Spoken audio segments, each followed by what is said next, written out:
Hey, Mike. Tim, how you doing? I have it up. I got the script. Good. Can you print out it? I did print it out. Nice. Did print it out. Nice.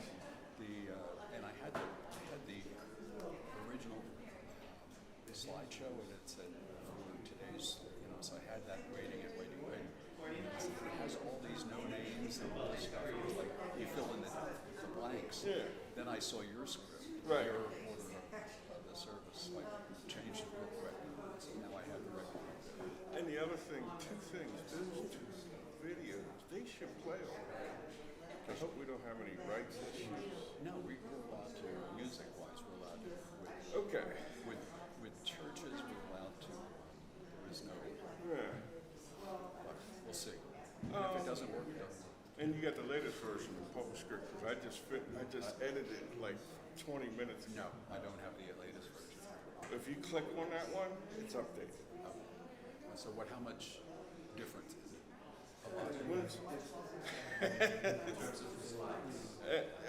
Yeah, the one I looked at that Rita did last night, it wasn't that good. So, You're kidding me. yeah, so take a look at this one. It's the same file.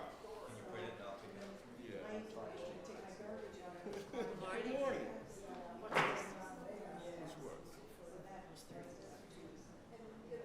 Those are the words to the hymn. Are they? All right. So do you want just like them out of the Yeah. okay, so maybe I'll change the Yeah. what this says is come to where we are. It doesn't matter if you go in your house or come here.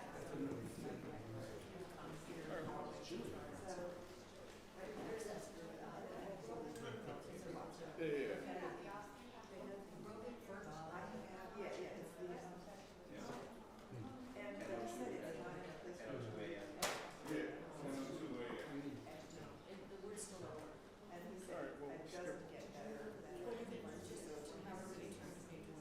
That's it. Yeah. And so people online that they'll hear us. And they might not. All right, we'll get rid of those slides. And everybody. Can anybody put the correct words out?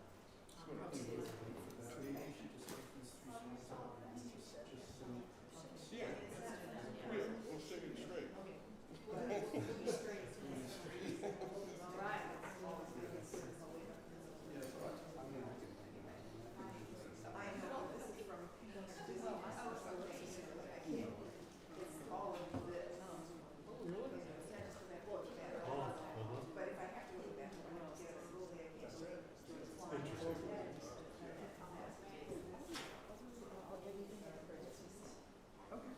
So you tell me.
Okay. That's fantastic.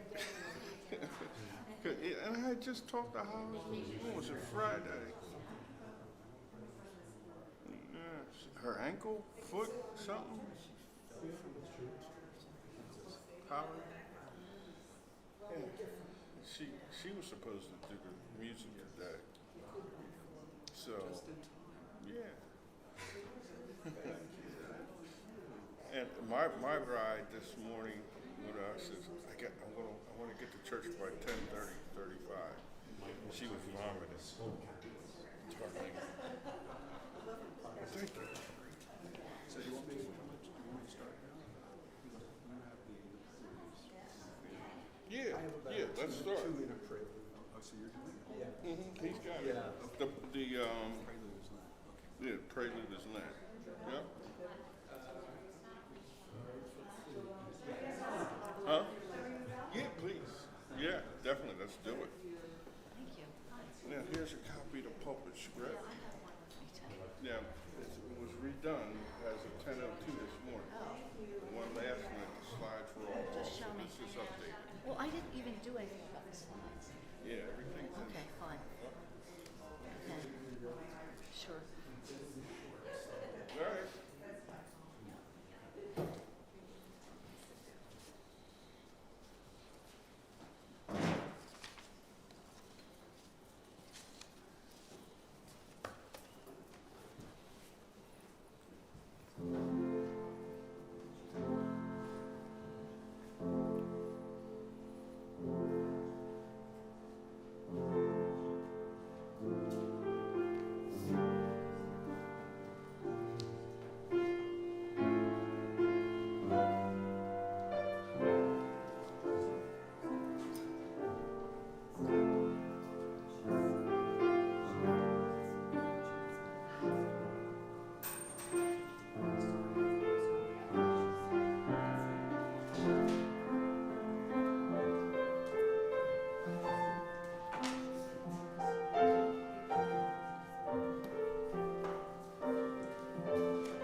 Good morning. Good morning. And what a morning it has been. So first I wanted to thank Len and Jane for stepping up. Holly Farris, our music director, this was supposed to be her last Sunday, but she had a fall or something yesterday, and she couldn't make it. So we have able folks to jump in. Welcome to our multi-platform worship service. My name is Tim Steyer, and it is my honor to be co-leading our service today with Rita Fitzgerald. Big thank you to Len for stepping in for Holly Farris, and also to Jane to help with our music today. Thanks to Holly Farris for providing the music selections, and to Mike Foy for running our AV Tech today. A few small announcements before we begin. Please silence any cell phones so that we may all be as present as possible in this space. Restrooms are located at the rear of the sanctuary, down the stairs and to the right, or the mechanical lift to the left. An usher can help you navigate either option. We are streaming live, and if you are joining us online, you can choose to toggle on the closed captions by clicking the CC button at the bottom of your Zoom screen. This is a UU congregation, which means we are people of many differences, different faith traditions, different racial identities, different gender expressions, and of all different ways of moving in and showing up in the world. And we are people of togetherness who make the covenant promises to be together and to act with love for transformation, liberation, and healing. Today's service is about the works of writer Ta-Nehisi Coates. May our gratitude and intentions to be guiding lights for us this morning. Let us worship together.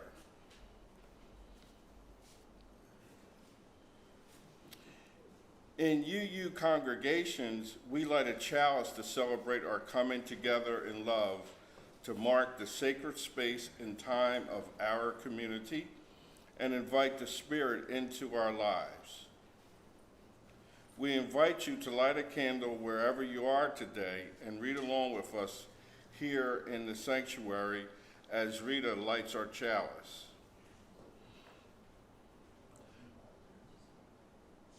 It's in the back. Rita?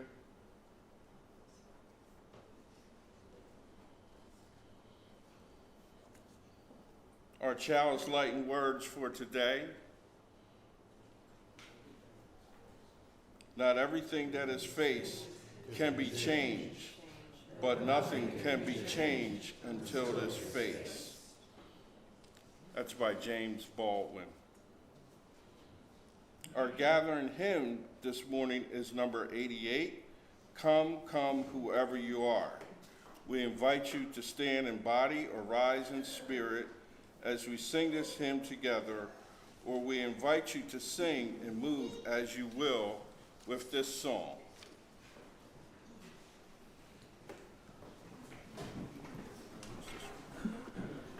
Hi everyone, we'll sing the song straight through one time, and then it's a round. So we'll do it in a two-part round, and we'll have this half of the congregation start, and then after a while, this part comes in. And if I could, what? I'll cue them, but maybe I could have one or two of you folks over here join in with those folks. That would be good, so we'll have equal. Yeah, I'll cue you.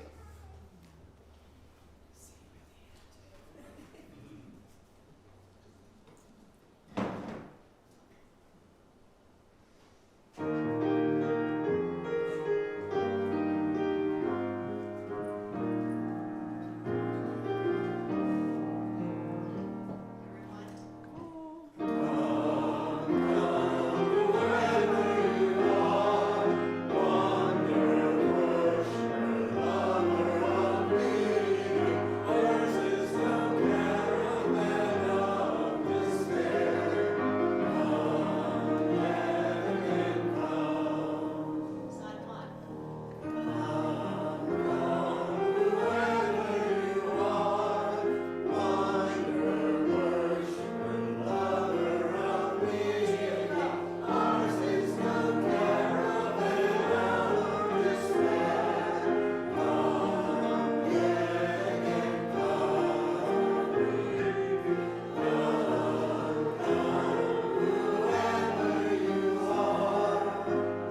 Thank you.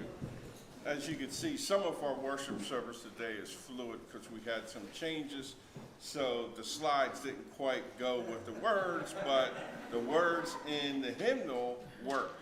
And my apologies to those online because we didn't have the right slides up. Part of our being a community is learning to share the authentic and vulnerable parts of ourselves with others. To see and be seen, to know and to be known. We make special space today for that sharing, all of which helps to build this congregation into beloved community. We invite you to share what's going on in your life, to name your feelings and the people on your heart in need of prayer, good energy, best wishes, and other help. We invite you to get into your body and investigate what emotions you're experiencing, to share them as you feel called so we can help one another hold our joys, our grief, our in-between feelings. We build community by celebrating our good things and mourning our troubles, taking risks, and listening deeply. For those in our sanctuary, we ask that you come up one at a time by the side aisle to pick up a stone or stones from the basket, infuse or charge it with your joy or sorrow, and place it in a bowl of water, where its energy will ripple out to be held by all of us.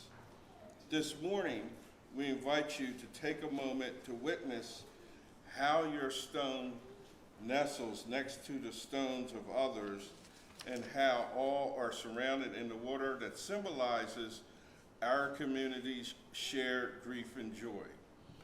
If you like to share something important on your heart, please speak directly into the mic and be mindful that we are broadcasting on the internet or into the internet. All are welcome to participate in any of these ways, and for those who have gathered virtually, at the end, Rita will add stones on your behalf. Come.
I'm Sandy Fulton. I'm a member here, and I still feel so horrified by the 2 airplane accidents, and I'm sure that many of you do too.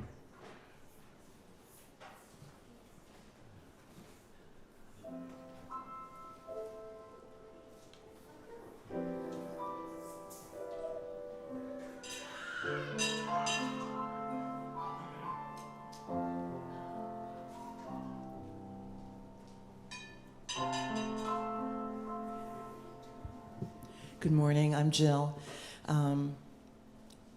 My very deep sorrow is about the plane that crashed in Northeast Philly. That was my neighborhood. That was where I grew up. So just unbelievable, and keeping all those families in my heart.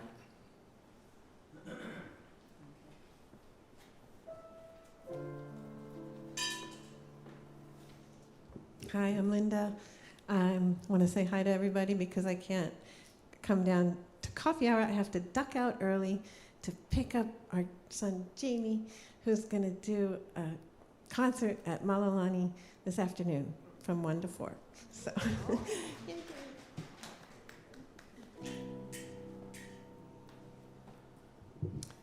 I'm Bruce. I'm also excited about Jamie's concert. I got a chance to visit with Terry Williams, who's a member of this congregation in SCI Phoenix, used to be called Graterford Prison, serving a life sentence. Unfortunately, I got there and we had a great hour together. Usually we get 3 hours, but he had been called at the last minute to lead a group, facilitate a group of dads behind bars trying to improve their relationships with their kids. So I was very happy for him, but sad for us that we didn't get to spend as long as we wanted to.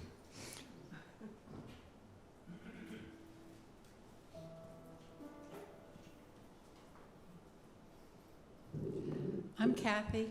I'm happy to be back.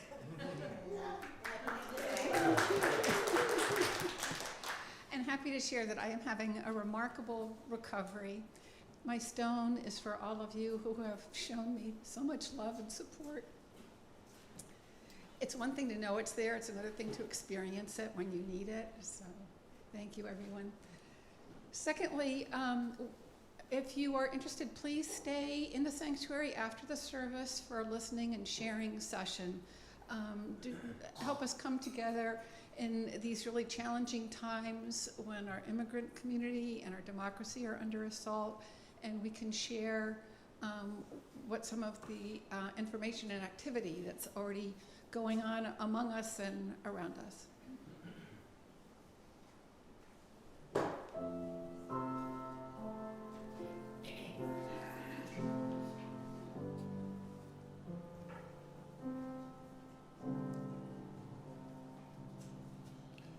And Rita will add a final stone for all those joys and sorrows not shared out loud, but held in the sacred quiet of our hearts.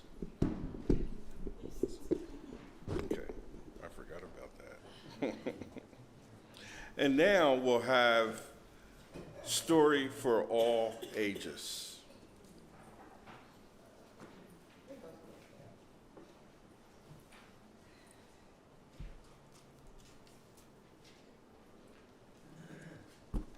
Good morning, all. I'm Elizabeth Ann Terry, your Director of Religious Exploration, and my pronouns are she, her, and Elizabeth, and so happy to bring this story to you about one of my heroes, and it's called Omowale.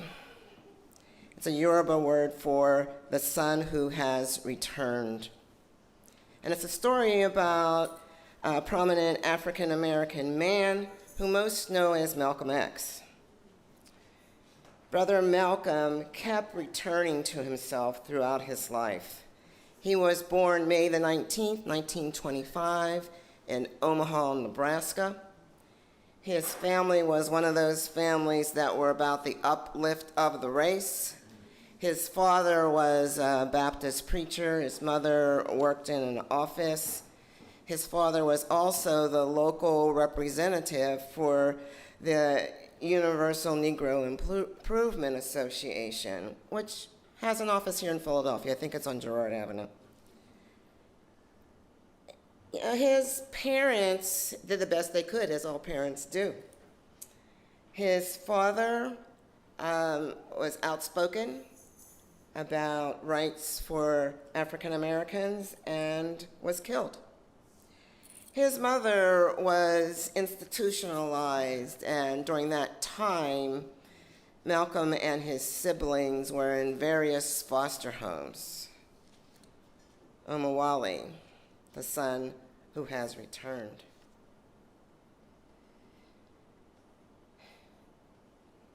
There's not a big surprise that Malcolm ran afoul of the law and was incarcerated.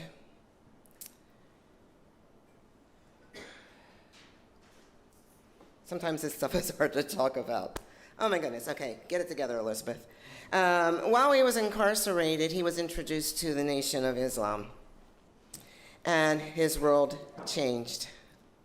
The son who has returned, Omawali. He changed his name to Malcolm X. When he was out of prison and he had been pardoned, he became very active in the Nation of Islam, and for 12 years was the primary spokesperson for the Nation of Islam. He became the minister at Temple Number 7 in New York City, in Harlem. And that's a temple where my wife was raised. In time, as often happens in groups, he became disillusioned with the leader, Elijah Muhammad. I'm not going to go into that. Malcolm left the Nation of Islam. Omawali, the son who has returned. He brought into his heart being a Sunni Muslim, and he made the pilgrimage to Mecca. He did a Hajj. While there, his world was revolutionized by seeing all kinds of Muslims of all colors and all nationalities together praying. The son who has returned, Omawali. In time, he changed his name to Malik al-Shabazz. He was a powerful, powerful man. He was assassinated on February 21st, 1965, and if I did the math right, that's 70 years ago, in Harlem, in New York City. And I'm also not going to talk about the controversy over who killed him and who didn't. But it's real clear that the United States government had it out for Malcolm X. The FBI was keeping a file. And when Malcolm returned on February the 21st, 1965, some of us still mourn him. Some of us still try to live a life of integrity, dignity, and pride for being African American.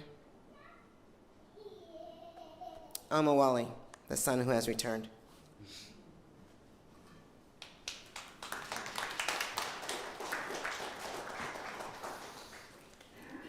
Thank you. Now we will sing the children out. Are there any children willing, ready to go for RE this morning? Let's go, let's go, let's go, kids. As you leave this place, know that you belong. Know that you are not alone. Know that you are loved. As you leave this place, know that you belong. Know that you are not alone. Know that you are loved. Thank you. And now Rita will do her reflection. Good morning, everybody. Put the mic up, Rita. Good morning, everybody. I should tell you first that, let's see, I'm going to go over, but I've changed this so many times, so some parts may be a little disjointed. Something that Tim had said to me, made me kind of reorient it a little bit. He basically, it's going to be about Ta-Nehisi Coates, and he asked me to do a short bio of his, and maybe something about what my personal feeling or how it resonated with me, I guess, in all ways, and as a white woman. So, you know, I'll just start out by saying, and I didn't know a whole lot about him. I knew who he was, but I didn't know a lot about his work. But let me start out by saying that the theme for this month is storytelling. Okay, storytelling. The power of storytelling. You know, eons before humankind, you know, developed other forms of communication, they told stories to each other, to their children, to teach and inspire and move their listeners by describing the essence and the experience of something, of a person, of a people. Sometimes, and they were true. Maybe they were fictitious in a way, but the truth that they imparted was true. And February is also Black History Month. And I don't think there's any more compelling story in American history, really, than the story still ongoing, still unfolding, of the African American experience in America over the last 400 years. It started with a journey, a slave journey, the ultimate sea voyage from hell. Centuries of bondage, marked by beatings and losses and separation and anguish. Finally, movements toward abolition, followed by war, possible freedom. Officially, slavery ended, but it really didn't then. It just changed clothes, renamed itself. The structure and the features were the same. Lynchings, burnings, denials, discrimination, promises of deliverance. Oh, so many promises. Promise that things would change before they morphed into the same thing all over again. Reconstruction, excuse me. Everybody thinks of the first Reconstruction, that was the right after the Civil War, lasted for about 13 years. But as Tim will point out, and drawing from Coates, there was actually, at least 3 more Reconstructions. And they followed the same pattern. You know, it was a move forward and then a move back. Maybe a step forward, 2 steps back. Slavery became institutionalized racism. There was abandonment by the government. In fact, the feds moved out of the South in 1877. And of course, then they just, morphed back to what they were. So the history is Klan riders and freedom riders, guns and billy clubs and water hoses and terror in the night, strange fruit hanging from trees, everyday humiliations. And then, just not too long ago, decades ago, redlining, blockbusting, sham mortgages, predatory lending. This still goes on, by the way, in the North as well as the South. So that's the story. So no better person, I think, could tell the story up to the day. People know the story of generally the black experience of slavery, but how did it happen? Like the nuts and bolts. People are supposed to be free, but somehow they end up in the same place. What happened? He is the modern day James Baldwin to tell the story. He is a good storyteller. I'll tell you a little bit about him. Wait a minute, hold on. Didn't want to. He was born in 1975, so he's still young. He's an author, a journalist, an activist. He gained a wide readership during his time as a national correspondent for The Atlantic when he wrote about cultural, social, political issues, and particularly regarding African Americans and white supremacy. He received, multiple awards, MacArthur fellowships. I don't even want to go through all of them. He's been published in numerous periodicals, and his books include, he wrote both fiction and nonfiction, but the nonfiction, The Beautiful Struggle, 2008, Between the World and Me, 2015, We Were 8 Years in Power, documenting the Obama years. In 2017, Message 2024, Between the World and Me, won the National Book Award for Nonfiction. The thing that resonated, and probably the thing that really catapulted him in the American consciousness to a person that had something to say, was the 2016 article that he wrote for The Atlantic on reparations. And he said it took him 2 years to write. And what it was it documented the story of how systematically, 50, 100 years after the Civil War ended, African Americans were systematically just left out of the American dream. They couldn't really partake of the GI Bill the way that white soldiers could, because they weren't allowed to go to certain colleges. They were not given loans, real mortgages, I should say, the way that white soldiers were. They were given things that were rent-to-own situations where you didn't acquire or accumulate any equity, and if you missed one payment, guess what? You lost it, the whole thing. This was really, really perpetuated, probably not in a lot of places, but he zeroed in on Chicago with Clyde Ross and his experience of trying to buy and hang on to a house, and then the contract buyers, it was a movement that rose up to try to renegotiate all these uber predatory loans. That was successful. But that's the story. It's kind of like he talked about one person's struggle. It makes it so real. It comes home. There's just more about Coates. The thing that really I've always been interested in too was the era of Reconstruction, what had happened right after the Civil War ended.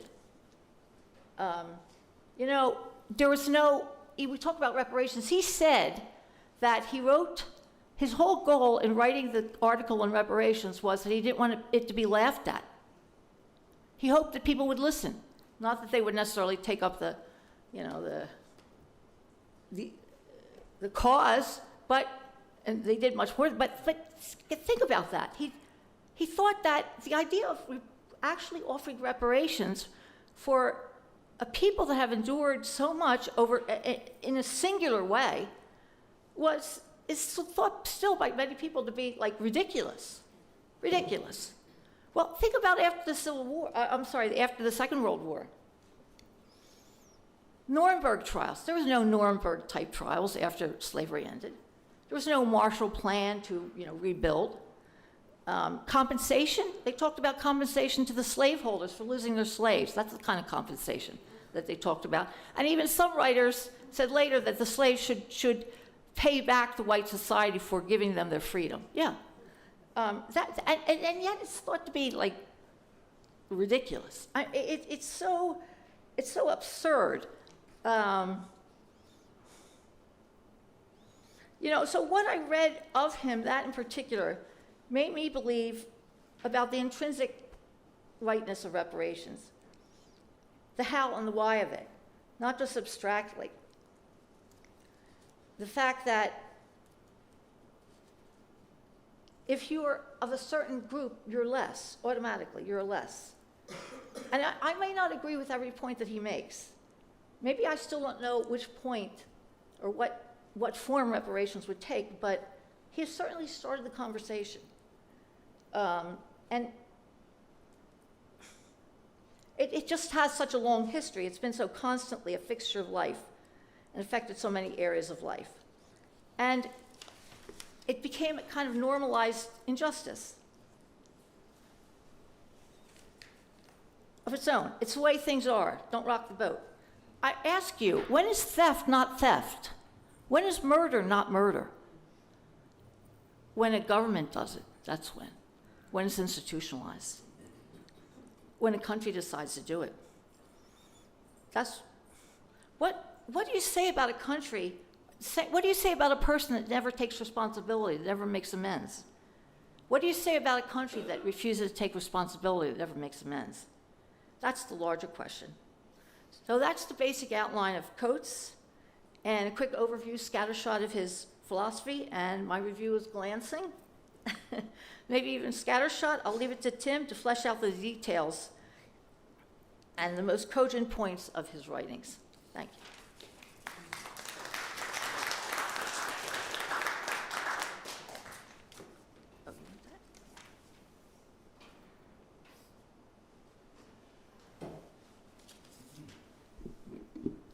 Thank you, Rita. We've had many discussions in the past 2 days about this topic. Hold on for 1 second.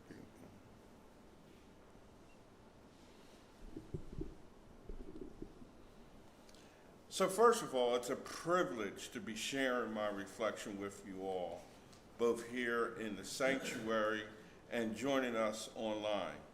As Rita pointed out, our theme this month is storytelling, and it is indeed the first Sunday of Black History Month, even though our federal government is not acknowledging Black History Month this year.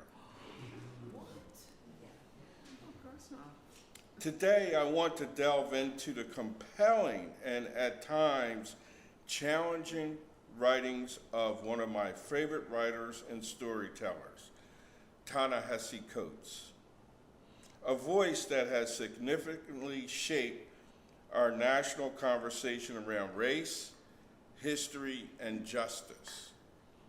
My personal journey with Coates and his work began when I encountered his powerful essay, The Case for Reparations, in The Atlantic in 2015. It was there and in a subsequent meeting with him at the Free Library of Philadelphia in 2017 that I was confronted with the profound depth of his writings about systemic racism and how it is woven into the very fabric of our country. In The Case for Reparations, Coates masterfully connected historical injustices like slavery, Jim Crow laws, and redlining to present-day inequalities, particularly in housing and wealth. This wasn't a call for sympathy check, but a demand for a moral reckoning. He showed how governmental policies such as Federal Housing Administration practices actively prevented Black families from building wealth and passing it down to future generations. Coates' work in The Atlantic also included other essays that profoundly shaped my understanding of race in America, including Fear of a Black President, The Black Family in the Age of Mass Incarceration, My President Was Black, The First White President, and I Am Not Black, I'm Kanye. These essays, along with The Case for Reparations, helped me to see how race, culture, and politics are deeply intertwined in America. Coates helps us to understand that white supremacy is not simply a matter of individual prejudice. It is a system of power and privilege that operates both overtly and covertly within our society. He views it as a system that privileges whiteness while marginalizing Blackness. He explores how this system is embedded in our institutions, perpetuating racial disparities even in the absence of explicit racist intent. Coates argues that race itself is a social construct, a tool used to categorize and oppress people of color, and he emphasizes the continuing impact of historical injustices. Throughout American history, there has been a pattern of advancement for Black Americans followed by white supremacist backlash aimed at reversing or limiting those gains. These periods, often referred to as Rita mentioned, Reconstruction eras, include the first Reconstruction, 1865 to 1877. The second Reconstruction, the Civil Rights era, roughly 1954 to 1968. The post-Civil Rights era, late 1960s to 1980s, and the Obama presidency and aftermath. We are living in that now. That's 2008 to the present. Each of these eras saw significant progress for Black Americans, followed by a backlash that sought to undermine or reverse those gains. Coates views the current political reality, especially the rise of the Trump administration, as a manifestation of the persistent threats of white supremacy. He sees the erosion of democratic norms as a continuation of historical patterns of voter suppression and racial violence. I would say that I believe that the most single thing that presented Kamala Harris from winning an election was voter suppression.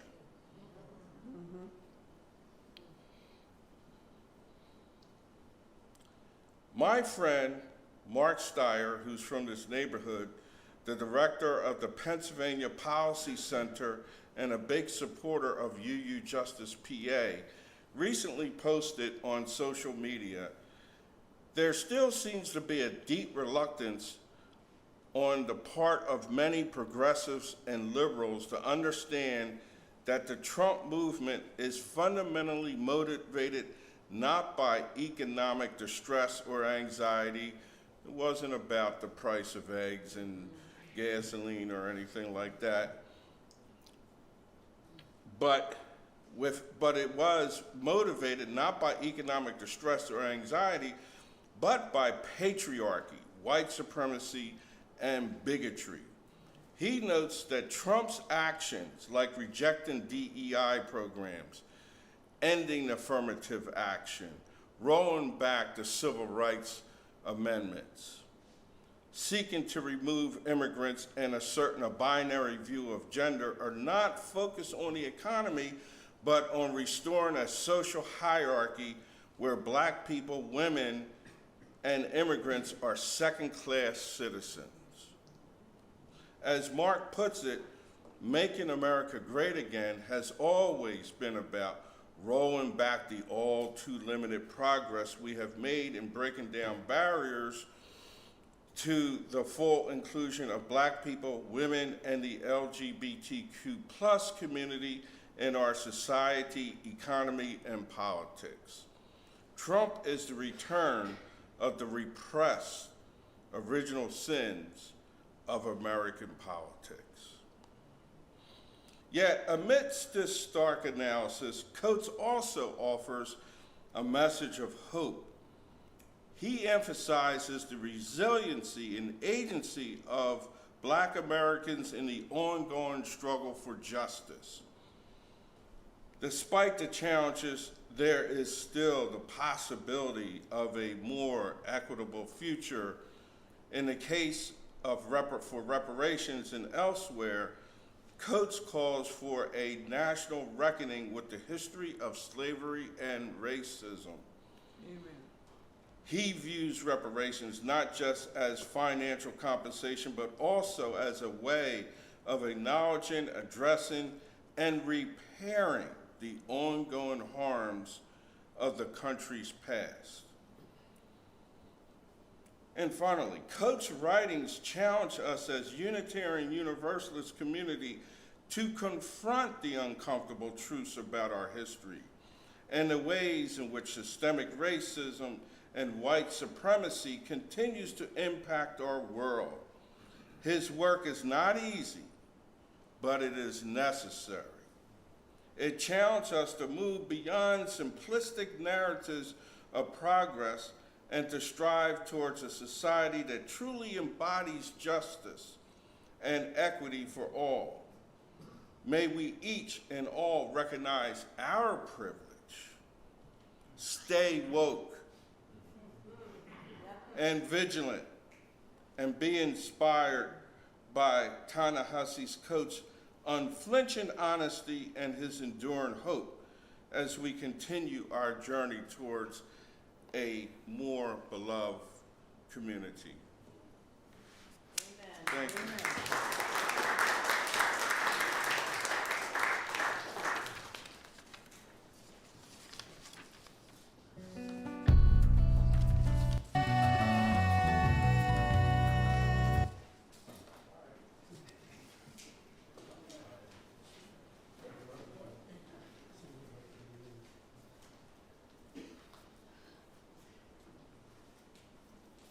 As I said, this is a fluid service today. That's one way of putting it. Where's the other page? Oh.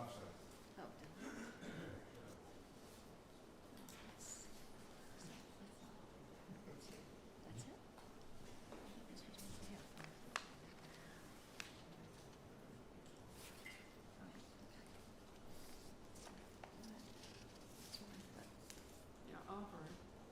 Yeah, right, okay, sure.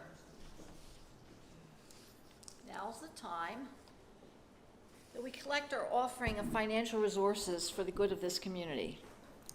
We know there are many ways to give back to this congregation, and we encourage you to find a way that works for you. For giving of financial support, your money or checks put in the plate for today will be used to fund the everyday operations of this congregation. Any pocket change or other money that you designate for Change online, or by putting them in the white envelopes in the pews, will be sent to this month's selected Change for Change organization, the Northwest Mutual Aid Collective, which is a grassroots nonprofit organization located in the Germantown section of Philadelphia, established in 2020 during COVID-19 pandemic, and they aim to help combat food insecurity, food waste by supplying nutritious and healthy food to seniors, disabled residents, cancer patients, and low-income families in the city's northwest sector. And they say that we believe that people at a transitional point in their lives need a hand up and not a handout. We strive to be that support. And their mission is to be a food resource hub by working with community partners and community leaders to establish a collective to create change and growth within the community when dealing with food. They are also the principal supplier of fresh produce and other grocery items for our Mount Airy Community Fridge and Pantry.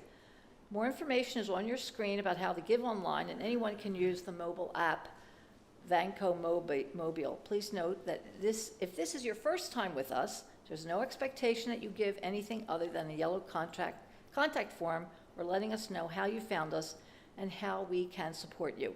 The offering will now be gratefully accepted.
They would never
So in your order of service, we were supposed to have a video by Mahalia Jackson, but we did this one instead. It's fluid today. As we get ready to extinguish our chalice and end our time together this morning, please remember to stick around for announcements and also for the information that Kathy is going to share, important information that Kathy is going to share with us after the service. And on Zoom, we invite people to check in with each other afterwards. For more information on what's going on in the life of this congregation, you can check the weekly newsletter that comes out on Thursdays, or you can peruse the insert in your order of service. Finally, check out our website and social media pages for more important updates. The words to extinguishing our chalice are by Maya Angelou. You may write me down in history with your bitter, twisted lies. You may trod me in the very dirt, but still, like air, I rise. Our closing hymn is number 118, We Will Be One. We invite you to stand in body or rise in spirit as we sing this hymn together.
Thank you for bearing with us today and for being with us.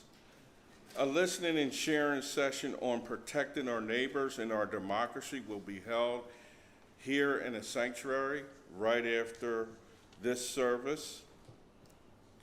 Stay and learn about the board's support and next steps to provide protection, our congregational task force, which is information, for responding to evolving threats and conditions, and a proposed community-wide forum to educate and activate our local community.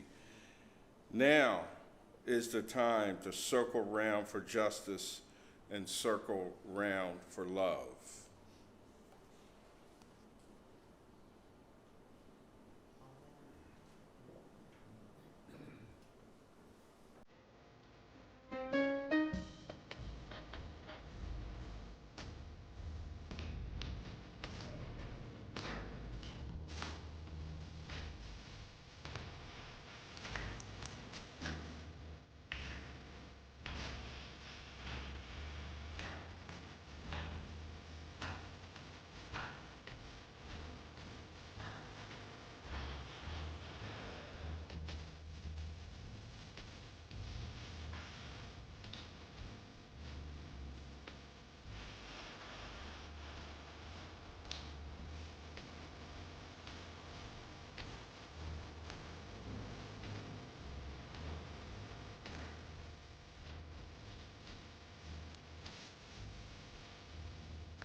there's hope.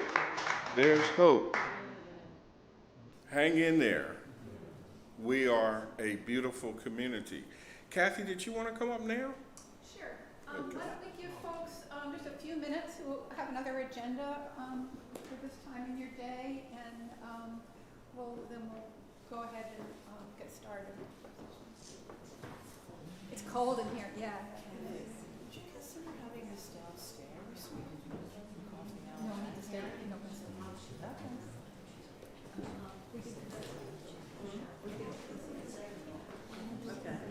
yes, please.